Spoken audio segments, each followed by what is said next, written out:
What a wonderful opening. I wish all of our events, lectures, workshops, seminars could have such wonderful guests, such wonderful people to provide an introduction to. And I wish the nigun and the beautiful tones and the beautiful music could also always be there. Ladies and gentlemen, please join me in a virtual round of applause to welcome two very special people who are joining us, who are bringing some really special Montreal Israeli light into this terrible pandemic-stricken world of ours. Rachel Lemisch and Jason Rosenblatt. Let's give them a big clap. Thank you, thank you, thank you. Rachel and Jason, I'm so sorry that this could only be virtual, but let's make the best of what we can. And thank you for accepting our invitation. This is a very special, very new program that we are starting here at the Azrieli Institute of Israel Studies to actually bring voices of Montrealers who made Aliyah, who moved to Israel, who in a very special, personal way are creating, making bridges between our two communities. Of course, the history of immigration is something that we teach, that we talk about in our various classes at the Institute. You are actually living it. And it would be a wonderful opportunity for our guests, for our friends who are joining us today in front of their computer screens, and those who will be watching this recording later on to be able to look back and hear the personal stories, the oral histories, if you will, these very special friends from Montreal who have made Aliyah and who are now who have become Israelis and are shaping the culture, the society of their newly adopted country. Newly adopted country? Or is it the Alt-Neuland? I think you will be able to tell us more about this. So Rachel and Jason, this is not the kind of event where I would like to read your biographies. This is the kind of event where I would like to ask you to tell us about your journey, who you are. I mean, everybody knows who you are. Everybody knows the important role that you carved out, the name you carved out for yourselves on the local Montreal, local klezmer jazz/music scene. But tell us a little bit more about your personal journeys. Who are you? What brought you to music? What brought you to Jewish music? And what brought you together? And then let's begin from here, and then we'll see where we end up. Yeah, you have the more interesting stories. I don't know about that. I guess my journey started almost 30 years ago when I went to New England Conservatory. I was studying classical music, and a professor at my school is a jazz musician, but also was doing a PhD in Philadelphia Klezmer. And my family apparently was important in bringing over a lot of music from Romania to specifically Philadelphia. And through this teacher, I was able to find out all about my family, all the things that my family really didn't share with me about how important the Lemishes were in the Jewish music scene in Philadelphia. And I was a classical major, and really my parents are very removed from Jewish life, but this connection to these musicians who are so involved in Jewish music, it brought something out in me. And at that point, I graduated, and then I really started spending a lot of time playing Jewish music. And then I think it was, I forget what year it was, but there was an international orchestra based in Jerusalem, a classical orchestra where they were bringing young conservatory students. 2000. It was 2000 to be in an orchestra, and one of the trombone players dropped out because it was the second Intifada, only 3 weeks before, and I didn't even have a passport. I'd never been out of the country, and that was my first time in Israel. I was here for a month playing all the Beethoven symphonies. And something at that point was really growing inside of me, And then I met Jason at Klez Canada, and I spent a lot of time with his family. And, you know, Jason was brought up observant, and they sing a lot in their home. They were doing a lot of things that I felt were very, very special and very Jewish and beautiful and involving music. And, you know, we came here on a lot of trips. That's basically my story. Beautiful. Thank you, Rachel. Jason. I mean, I started playing piano from an early age. It was thanks to my parents, who are very big fans and performers of music, practitioners. I think I think they're on the Zoom chat here. They could probably speak for themselves, but they were big in the folk music revival in Montreal. The McGill, I think they were heads or on the committee of the McGill Folk Music Society. So as I was growing up, I heard a lot of Americana, blues, and early jazz, and hillbilly music, if that's an okay term to use, bluegrass. But I also heard there was also klezmer, and there's also Yiddish folk song in the house, and I remember that growing up. And it was just part of all those styles kind of meshed into one under the category of music. It was good music or bad music, and it didn't matter what style it was either good or not good. And so it was Yiddish or Americana. I like to listen to it, and so I learned how to play piano. I would also, part of my musical upbringing was leading youth Shabbases at the Chaver Kadisha synagogue. I was also part of a Yaakov Motzin's choir at the Adath Israel synagogue. That was all part of the same education. On the one hand, playing blues harmonica, finding a harmonica in my father's desk drawer and starting to play blues harmonica, and then singing Kel Melch Yoshev for Slichot. In Yaakov Motzin's choir, was all part of the same thing. As I got older, I graduated from university. I went to live in Israel, and I had an amazing experience playing almost every Thursday night in a place called Mike's Place, which is this little hole in the wall at the time, small bar. I got to meet a lot of musicians from all over the world, met people that belong to Shlomo Carlebach's Moshav, and I would jam with them and play with them. I would be involved in playing at some of the weddings there. And then finally, I studied at Rimon School of Jazz and Contemporary Music. And this is all before I met Rachel. I studied for a year at Rimon, and then came back to Montreal and continued my education at Klez Canada, where we really immersed myself in Jewish folk music of Eastern Europe, and that's where we met together. We formed a band, and we've been started playing simchas and touring and playing at various festivals and concerts, and getting involved in different aspects of Jewish music, whether it be the simcha side of things or the more performance side, whether it be Eastern European, whether it be on the more Sephardi side of things, and we're trying to continue going forward here in Israel, doing the same thing. So let me pick up on this last point that you mentioned, Jason. You moved from a Jewish community to a Jewish state.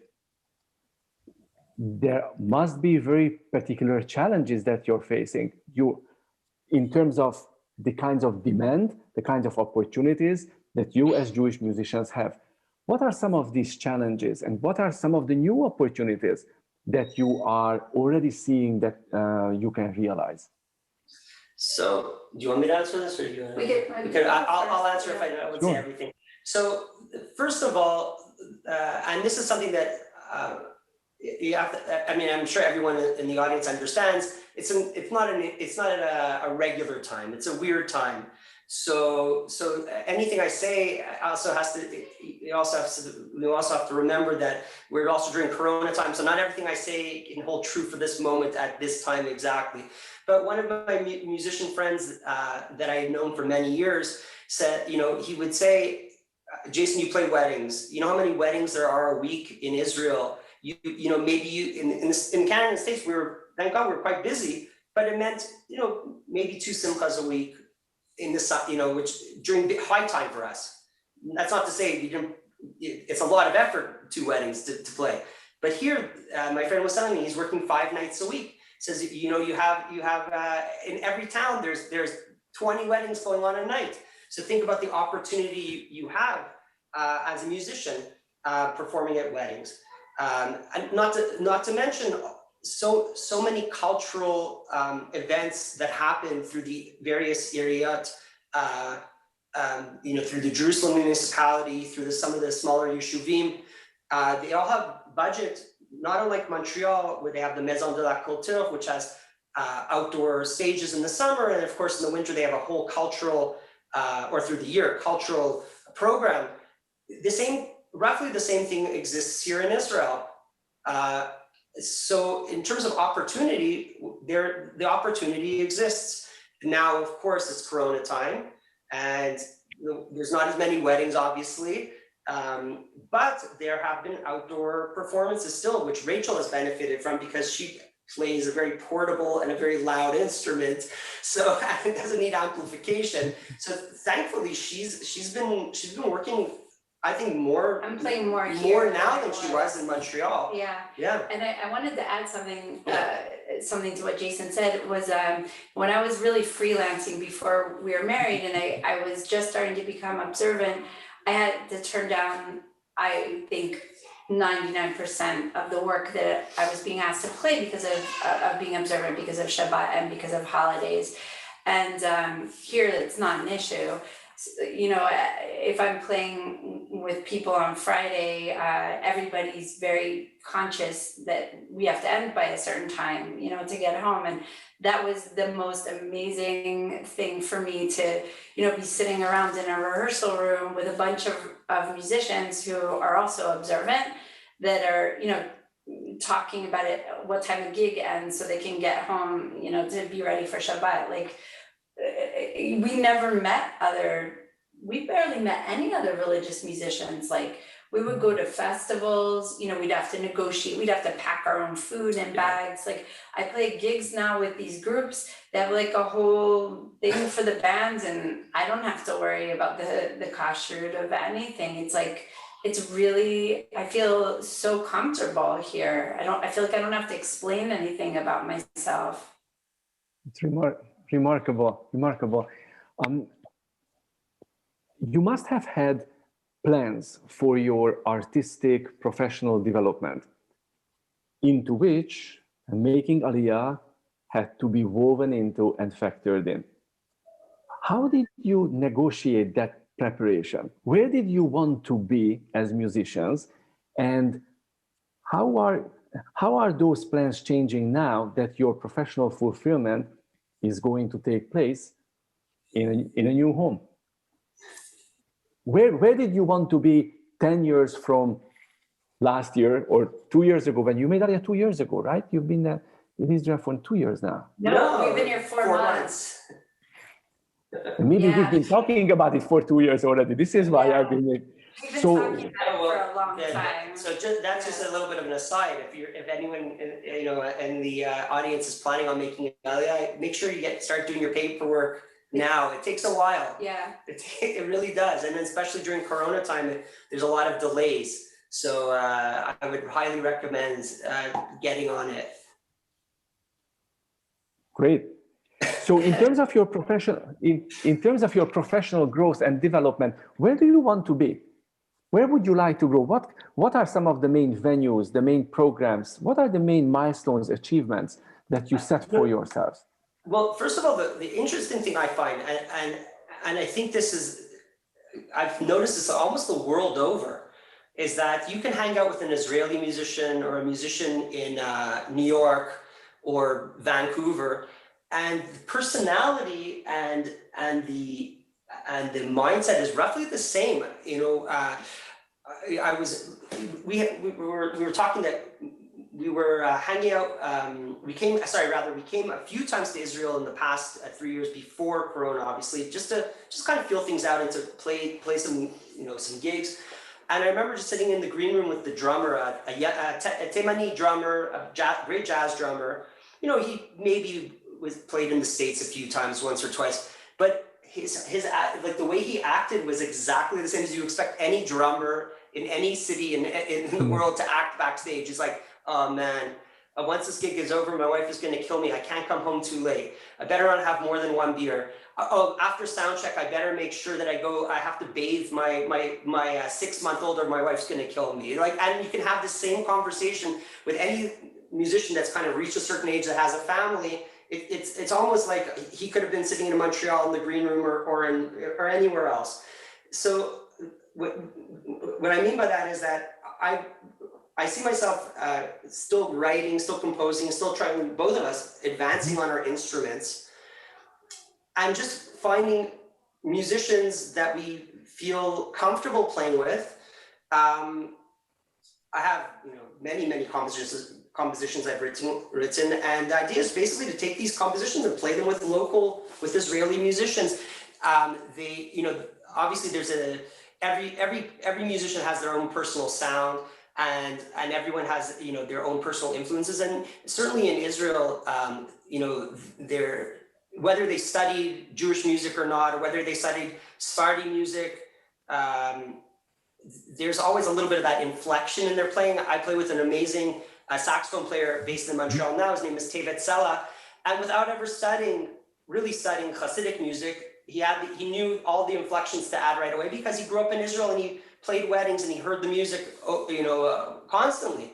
So I find that here we're actually, as opposed to having to train anyone to learn some of the Jewish music nuances, you don't have to do it. They understand it instinctively. The average person, when they sing you a melody, they have all the little that was one of the best experiences. We walked in Bank Leumi.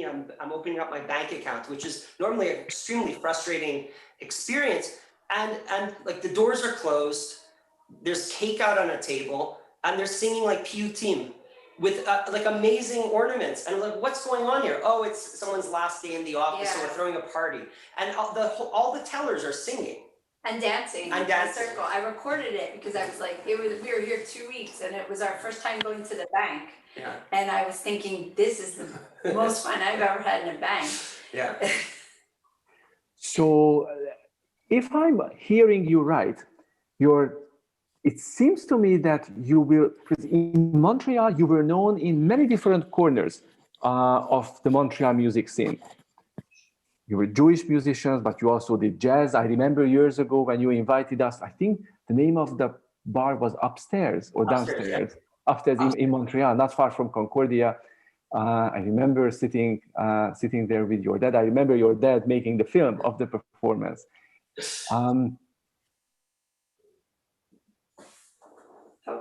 Such wealth of Jewish music. Are we going to see an end to Jason and Rachel, the jazz musicians, and are you going to?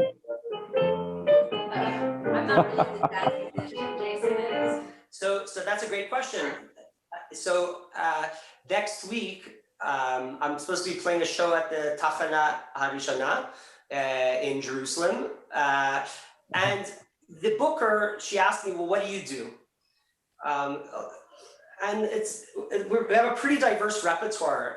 Like we said, we can do anything from like Hasidic Shlomo Carlebach to Bill Evans to John Coltrane to original music. And I was kind of joking around with her. I said, like, just let me know what on my YouTube playlist stands out as something that you would want. And she goes like, that's too Jewish, that's too Middle Eastern. She goes, why don't you just do your jazz and blues stuff? I was like, fine, I'll do my jazz and blues stuff. So it's going to be a solo show.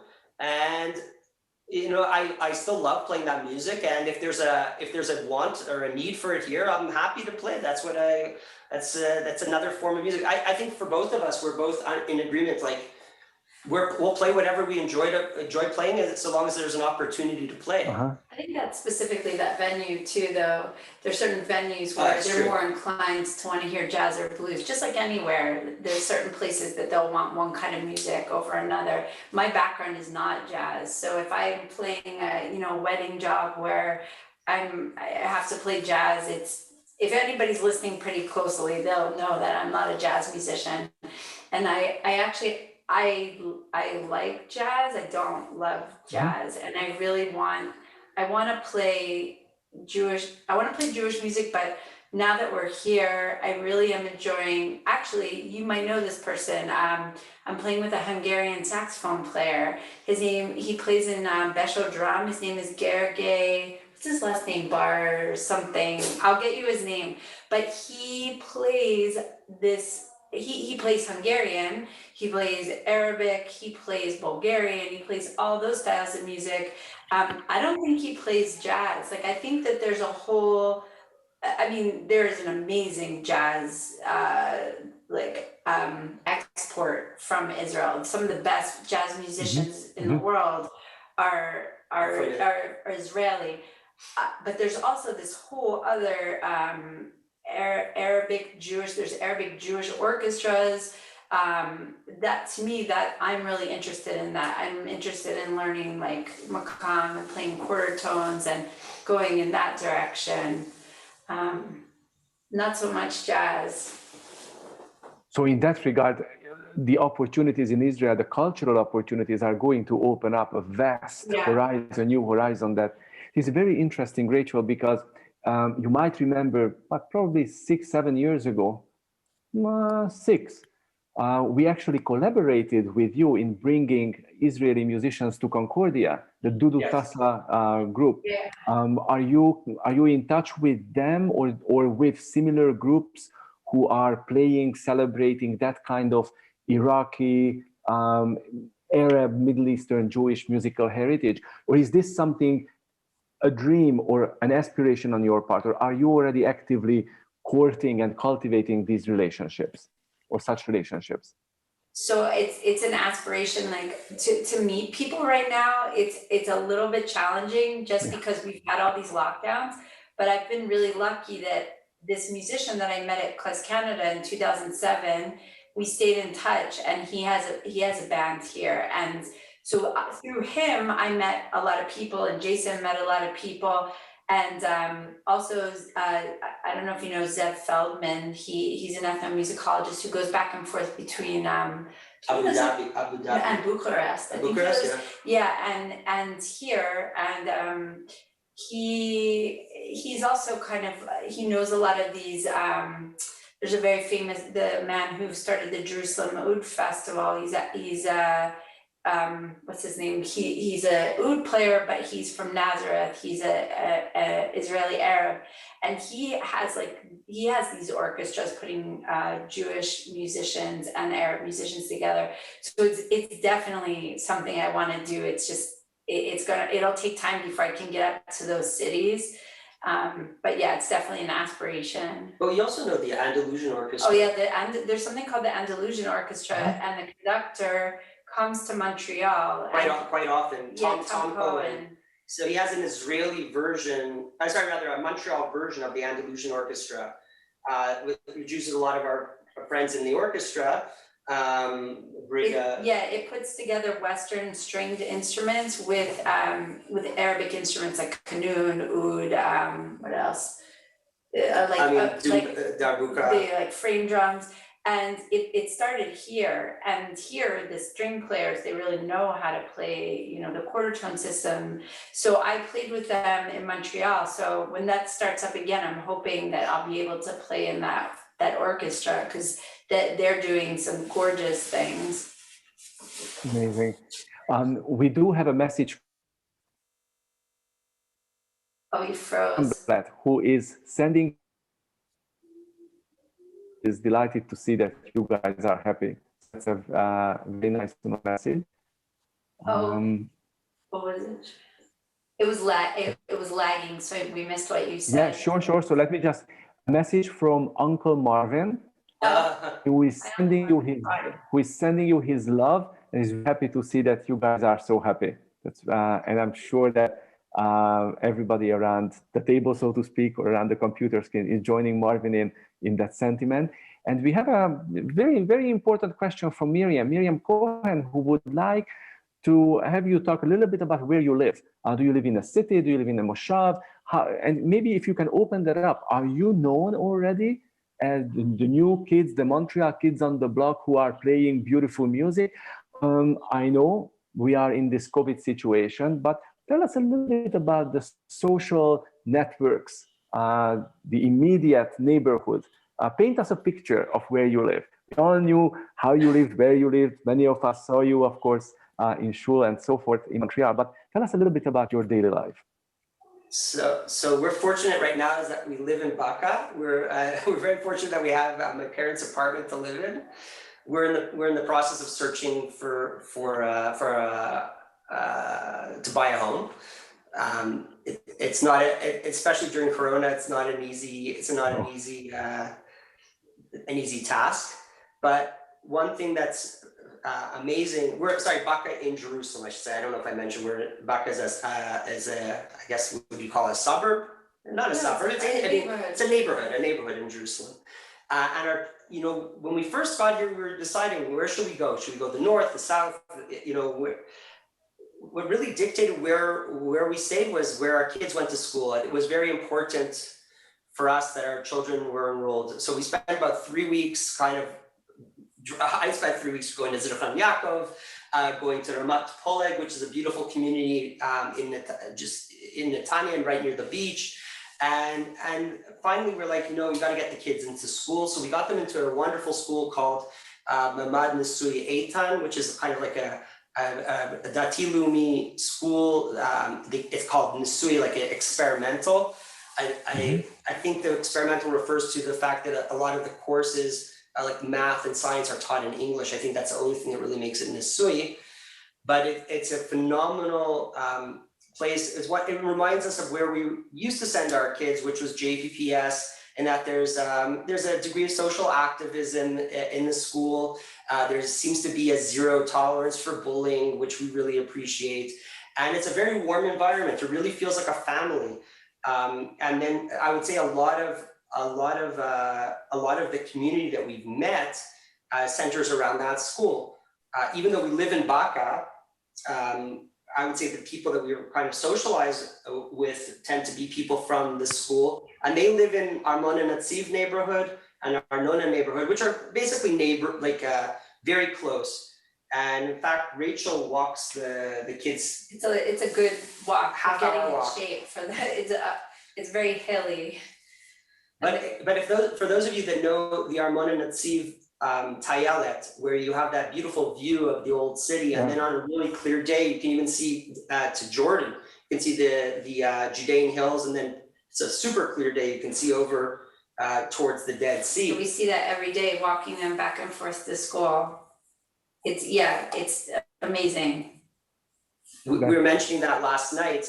We did a Zoom call with the Iriyah. There was a conference for new Olim, prospective Olim, and there was 5 or 6 people giving their Aliyah stories. And I mentioned if you're not having a good day, take that walk and look at the view of Jerusalem, the old city, and it immediately puts you into a better frame of mind. That's definitely the case. I have particularly, as much as you can have fond memories of Tisha B'Av, I remember that particular spot in the evening. Lots of young people and groups would go there and, of course, do the readings. It's really, really beautiful.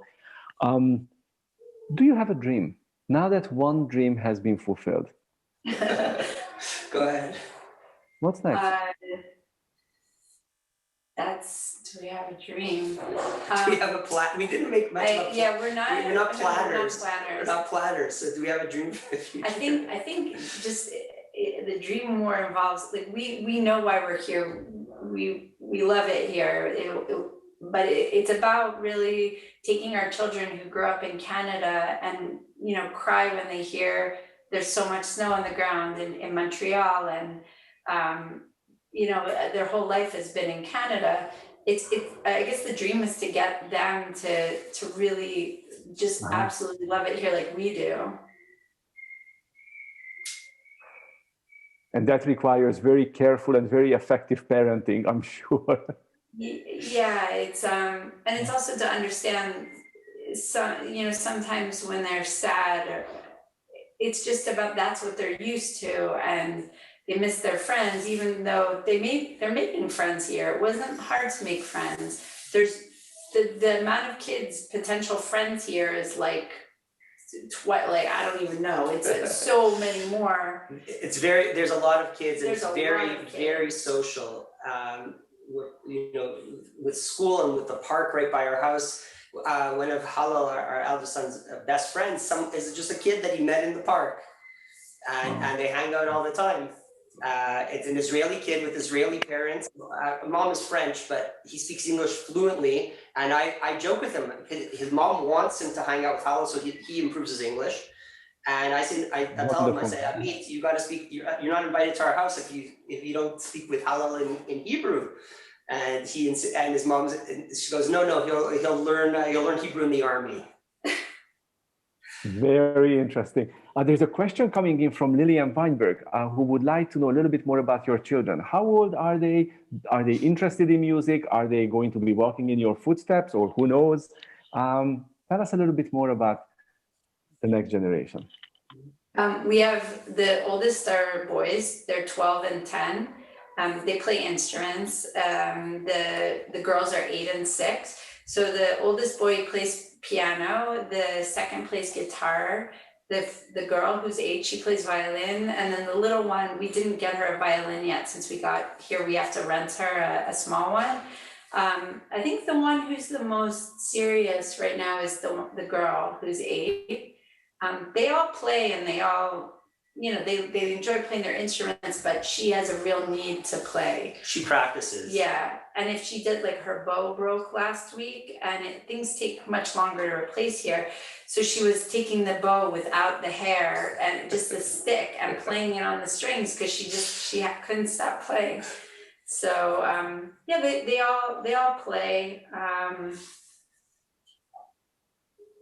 I don't know how else. I mean, I don't know if they want to be musicians. I don't bring it up to them, but as long as they enjoy it and they improve, and that's all we can ask for. You will let them find their own path, which is very effective and beautiful parenting. That attitude, that's wonderful. It really is wonderful. I guess I would like to put my last question to you, which is going to be an unfair question.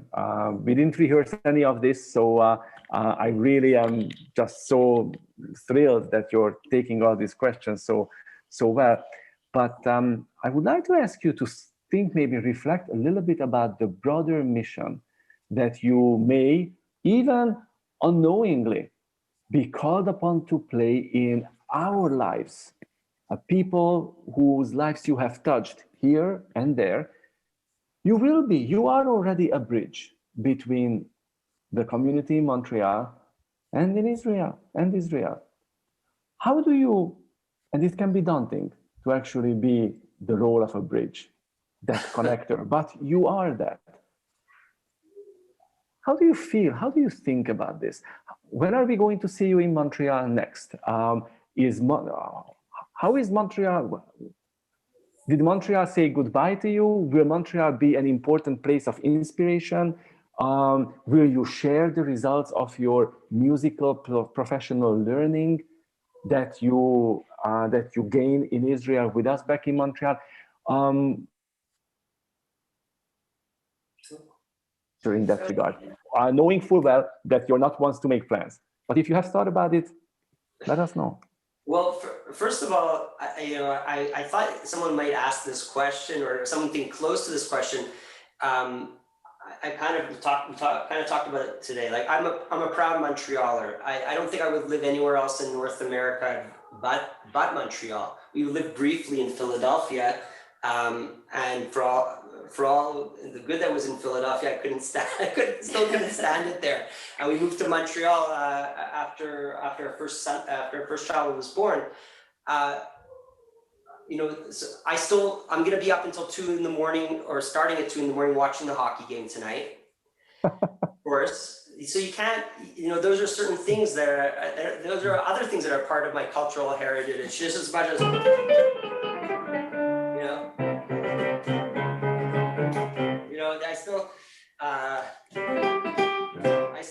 I feel like I still need to watch the hockey game. But beyond that, I still love, I've only been here a very short period of time, but I still love Quebecois folk music. I'm still in touch with all my many of my musician friends in Montreal.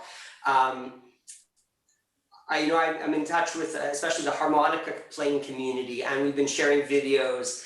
And I feel that with technology, it's pretty easy to be in touch nowadays. Some of my Quebecois harmonica playing friends were they were shocked that I was in Israel, because they see this picture of me, video of me on Facebook or YouTube or something, playing in front of Jerusalem Stone and playing blues on harmonica, and they were like, "You moved?" We couldn't believe it, and they were so excited. They're like, "We're glad that you went to your homeland," a few people said, and they go, "Send us more videos. We want to see you on your new adventures." And we've just been in touch like that. And musically speaking, even in Montreal, I was sending tracks to Europe. I was sending tracks to people in New York. You just have, it's very easy nowadays. You get the raw audio files, and you sit in your home studio and you record. So there's can always be international collaborations. In terms of, once Corona ends, I hope, I'm not so how do you call it? I'm not so eager to go back to North America to play festivals as much as I'm eager to have some of my musician friends from Canada, Jewish and non-Jewish, come visit us here. I don't want to embarrass anyone in this room right now, or my parents, who I could take the iPad and show you how much equipment I have in this room right now. I have like tons, like 5 keyboards. I have in my brother's house in Neve-Michael a drum kit. Like, we all brought all our musical gear. I have a piano sitting in the Port in Ashdod. So we have no shortage of gear. If people want to come and join us and play, we can always accommodate them. So I think that's where I'm at right now. We want to get started here before we're ready to run back and play gigs in the States. Of course, as a musician, it's great to tour, and maybe we'll be touring in the United Arab Emirates. You never know. I mean, right now that's a nearby country that one day they might want a weekend of Jewish jazz. That's an opportunity.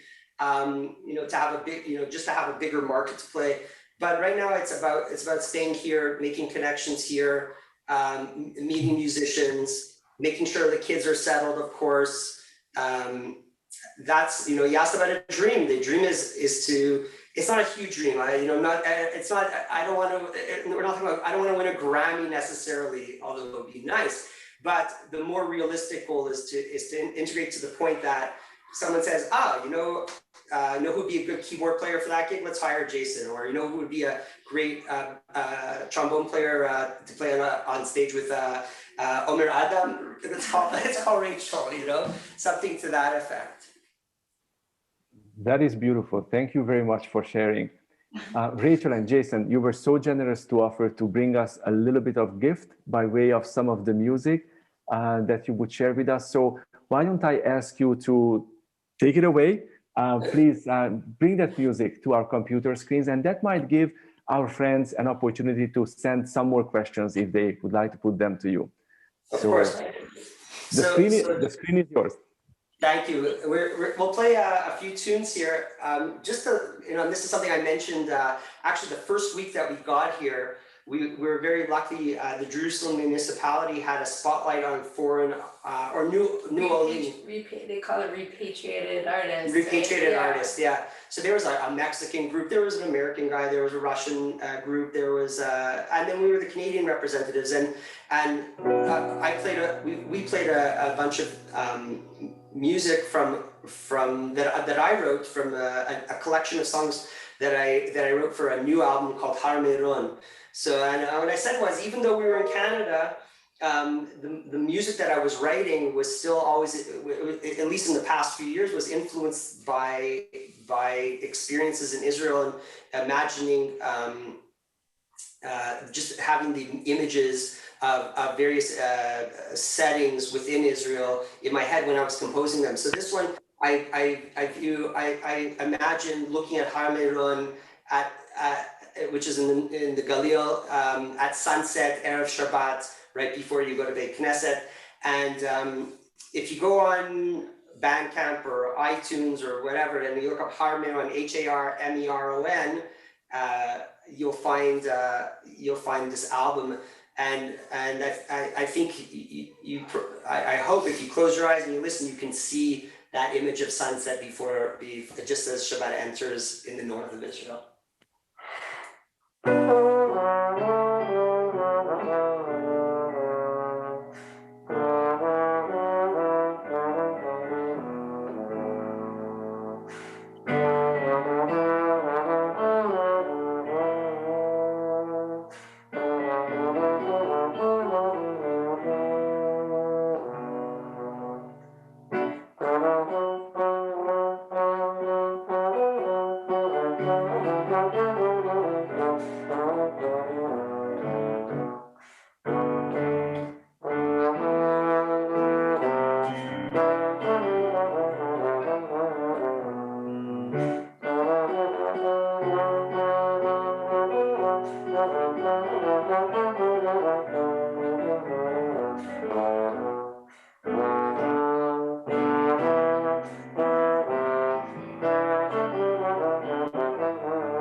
We keep getting more and more messages, people wanting me to tell you how much Montreal misses you. And it's true. Please know that wherever you take yourselves forward, wherever life takes you, wherever you're performing, we will always be watching, looking out, following your careers. Montreal misses you, and we wish you bechatzlacha gdola in this wonderful, beautiful adventure that you have set your and your family's paths on. So, Rachel and Jason, thank you. Thank you for being with us tonight, and thank you for sharing in such an open, intimate, personal, and personable way this fascinating journey. Ladies and gentlemen, please join me once again in the virtual round of applause. Thank you, Rachel and Jason, for this beautiful, beautiful hour together.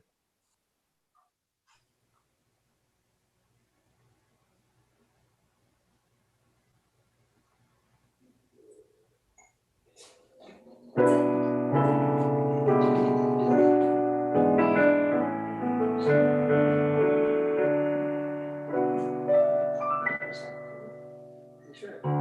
I don't know.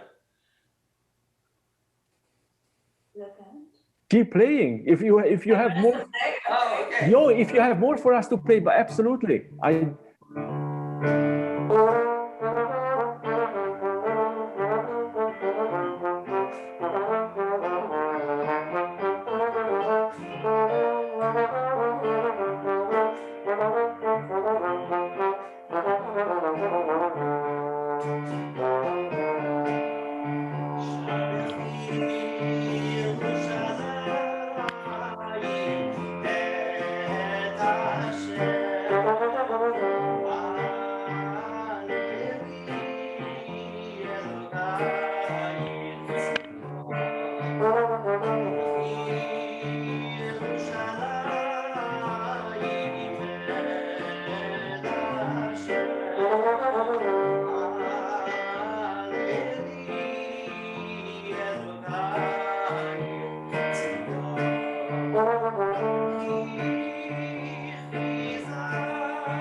If we have time for more, we'll play a song called Waltz Tel Aviv, which Rachel wrote.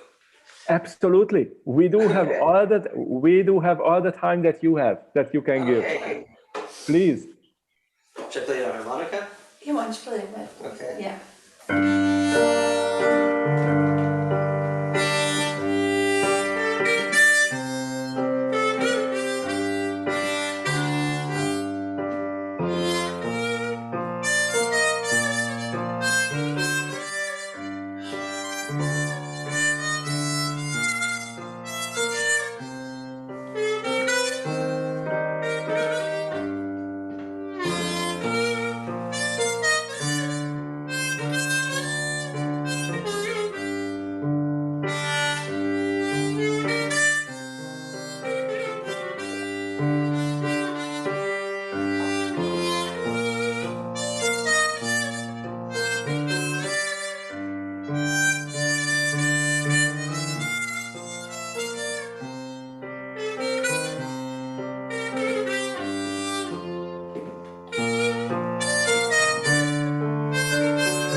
Give me a bouncy D minor.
after party?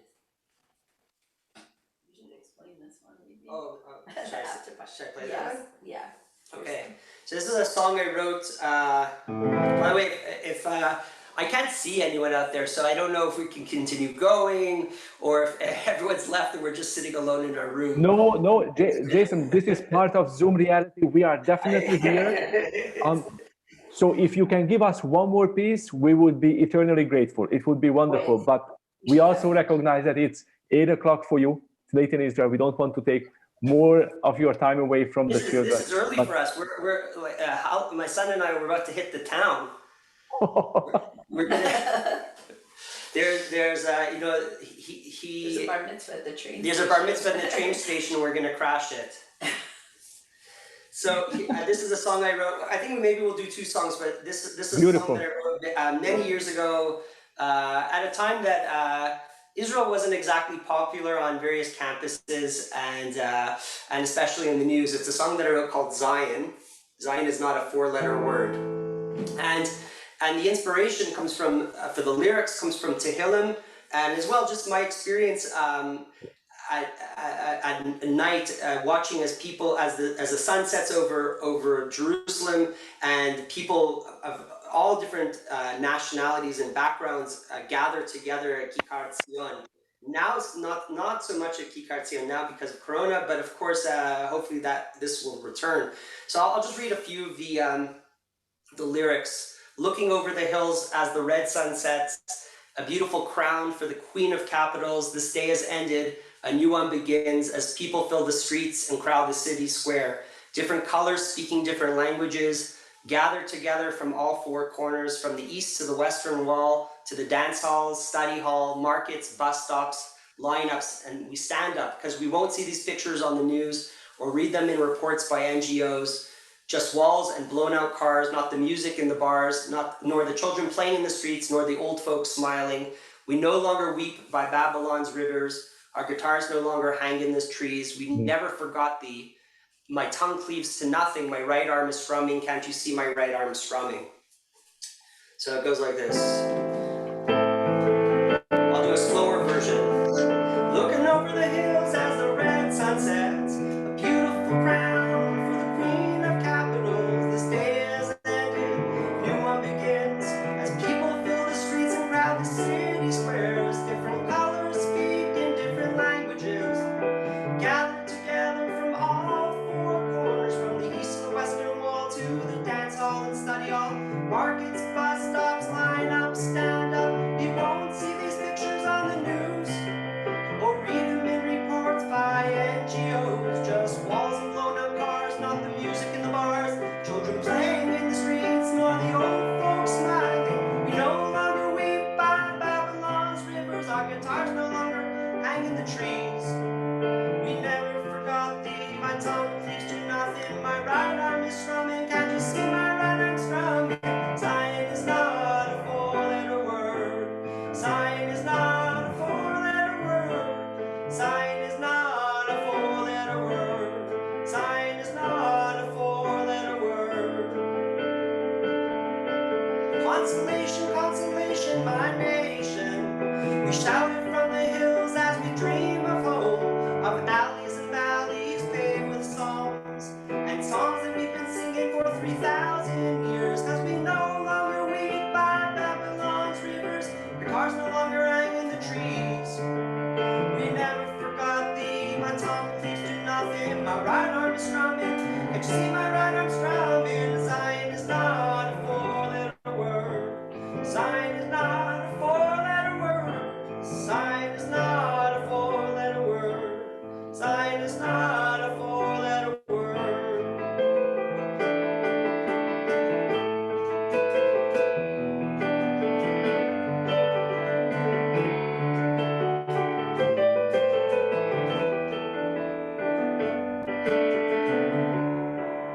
Mivaseret Zion, we cry.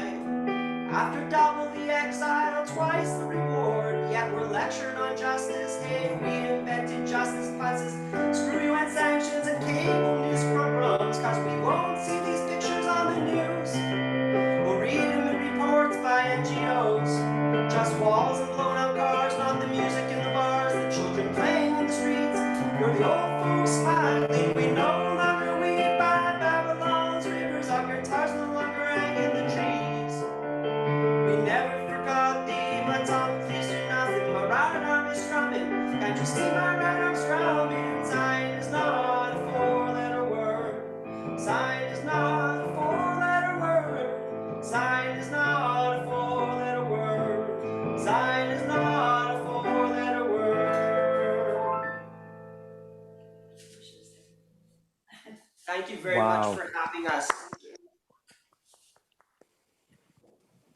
Jason, Rachel, do you have one more? Oh yeah, You said two more. We can leave you on a more uplifting note. I thought you said two more. Okay, here we go. Yeah. This was very profound. This. Yeah.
Beautiful. Thank you so much, Rachel and Jason. Yay.